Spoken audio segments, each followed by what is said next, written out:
11-ci sinif OTK testlərinin izahı ilə davam edirəm. Baxın 12-ci testimizə. Baxın, burada veri işlənibdir. Biz bilirik ki, veridən sonra ID dərəcə işlənər. O da sadəcə B variantında vardı deyə elədir. Daha sonra baxıram digər tərəfdə dən verilibdir. Dən müqayisə dərəcəsi istəyir. The strongest üstünlük dərəcəsidir. Müqayisə dərəcəsi air və more vasitəsilə düzəlir. Lakin tək eczalılarda air vasitəsilə düzələcəkdir. More strong yox, stronger olar. Demo strongda üstünlük dərəcəsində yenə olmaz, ya da strongest olmalıdır. Üstünlük dərəcəsində yenə də yanlışdır. Deməli, düzgün cavabımız oldu A bəndi. Daha sonra baxıram 13-cü testimizə.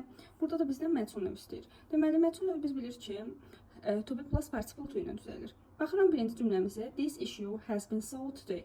Baxın, to be plus participle to. Hər şey qaydasındadır. Deməli, düzgündür. Was the meeting held last week essential? Deməli, yadınızda nə saxlayırsınız? Əgər cümləmiz to be ilə başlayırsa sual cümləmiz və sonunda, həmin sual cümləsinin sonunda sifət vardırsa, deməli, artıq buradakı was essential, yəni sifətə aiddir. Yəni xəbərə aid deyil. Ona görə də bunlar mention növ ola bilməzlər. İkincini elədik. Daha sonra baxıram 3-cü testimizə.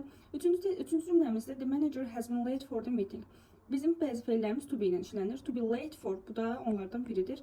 Yəni burada bu mention növ sayılmır, participle to yoxdur. Daha sonra baxıram 4-cü testimizə. To be plus participle to. Düzgündür, qaydasındadır. Deməli 1 də 4 də bəndi düzdür. Baxıram 14-cü testimizə.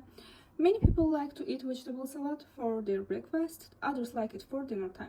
Baxın, görürsünüz, burada bir təzad var. Deyir ki, çox insan saladı səhər yeməyində xoşlayır, tərəvəz salatını. İkinci tərəfdə verir ki, başqaları bunu naharda yeməyi xoşlayır. Yəni, deməli, burada təzad var. Təzad bildirən bağlayıcılarımız da hansıdır? Hava və bir də bat. Baxmayaraq ki, bir də ancaq.